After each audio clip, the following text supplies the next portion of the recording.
The short film. It's something found everywhere in modern times. Adverts, music videos, gaming, films, through animation, live action, and mixed media. Although it was the first form of filmmaking, with films like A Trip to the Moon and Arrival of a Train a la Ciotat, longer formats have become more popular as time progressed. In recent years, however, platforms like YouTube and Vimeo have given directors a platform to release content, allowing anyone to show off their work. Nathan Parker says, "The short film is a vital format. It provides an opportunity for the filmmaker to experiment and learn in equal measure. Due to the typically low budgets, the short film gives the director space to breathe, not being controlled by a production company, and lets them create something that is truly expressive without limitations. However, short films of late have created a stigma of being lazy and unimaginative, only being used as calling cards for directors or as a setup for a feature-length film like Whiplash. Although it's a great short, contained with a small screen time, its only true intention is to be made into a longer form of content." A film I feel is really able to break away from this and creates its own originality is You Know Where to Find Me. Directed by Sam Davis, it's a 20-minute short film based on the events of a childhood friend. It follows a 23-year-old man with an intellectual disability called Frankie. We watch as he leaves the house he grew up in with his single mother into his own place, swearing his independence, even though he only lives across the road. By following themes of love and family, Davis was able to represent the feeling of separation anxiety through not only Frankie, but also his mother. In a commentary over the film, Davis discusses how he and his team had previously worked on documentaries using a handheld format. This is something he'd chosen to carry over to this film. It allows us to feel intimate with the characters as we watch Frankie and his mother move into the new place. Raskin's parameters are a set of rules short films must obey in order to create a good story. Created by Richard Raskin, he states that when two components of a given parameter are both fully present in a filmic event, their interplay shapes and enriches. The parameters are there for directors to find an equilibrium between each pair, but aiming to include 3 to 4 is what Raskin thinks creates a quality short film. You Know Where to Find Me uses 3 of these throughout. Character and object are represented through Frankie's relationship between his new place and his old. His family house is filled with toys, school projects, and memories as a child. It's warm and inviting, yet the new house is empty. There's no life to it whatsoever, and a place where Frankie is trying to let go of his mother, even though he doesn't want to. Simplicity and depth can be found as the film follows a simple storyline of moving out across the road from your mother, contrasting to the depth that is built from a place inside Frankie's brain. Although he's been anticipating this moment for a long time, he can't help but feel this deep anxiety. He is willfully looking for ways to fill the hole lost from his mother. Finally, the image and sound. Whenever he and his mother are together, the music is playful, underlaying quick cuts, creating a positive atmosphere. Yet, once he's by himself, the takes become longer as he doesn't know what to do with himself. He's eerily silent, there's no form of music. It helps portray this feeling of isolation and the separation anxiety it creates. The theme of separation anxiety has been explored in another, more popular short film called Bow, created by Disney Pixar.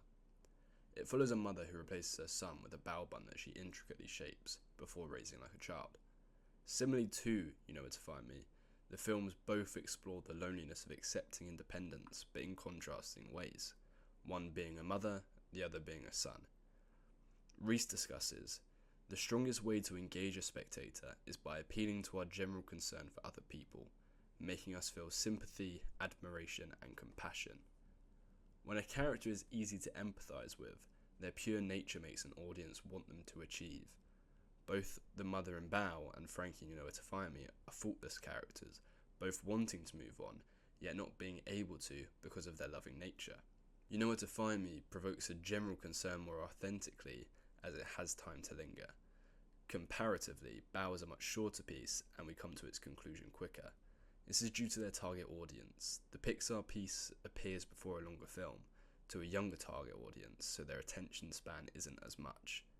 You Know Where to Find Me is something people must seek out themselves, involving topics a younger audience may not understand or empathise with. Shorts need to create this emotion within a small period. which is why creating a strong bond with a protagonist is vital. Often, the audience is dropped into the middle of a story, not following a 3-act structure or a hero's journey.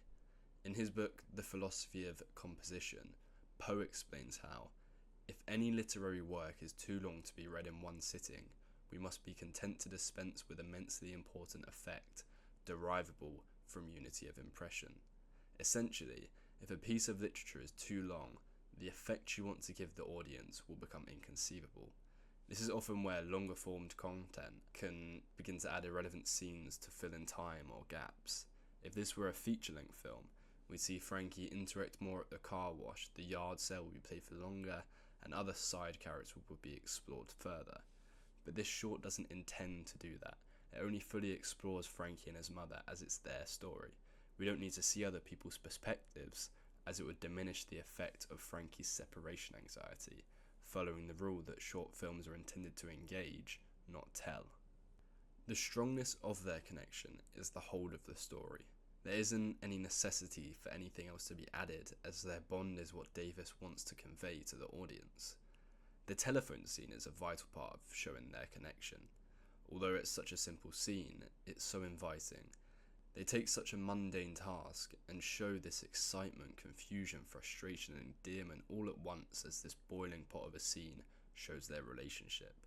Instead of leaning away from the main protagonist having a multi-strand story, we stay with them to engage the audience further, not allowing them to become one-dimensional. And it is because of this constant first-person perspective we can infer Frankie's behaviour. In writing the short film, Patricia Cooper discussed Stanislavski's interpretation behind character motivation. The energy of a character is often a byproduct of the tension between what the character wants to do and what he feels he should do in a given situation. Frankie shows a need to detach himself from his mother when moving out, even though they clearly have a positive relationship in which they both help each other. As he looks at his mother through the keyhole of his front door, he tells her he's a grown man who doesn't need help, but his body language contradicts this as he's slumped on the other side of the door, trying to be as close to her as possible, even though a door is blocking their connection. You Know Where to Find Me isn't your typical teen coming-of-age film. It explores the relationship between mother and son as they attempt to move on with their lives, not being able to leave the other behind. The final long take of the film shows how their relationship truly will never break down, as Frankie gives in, going back to his old home to retrieve his toothbrush.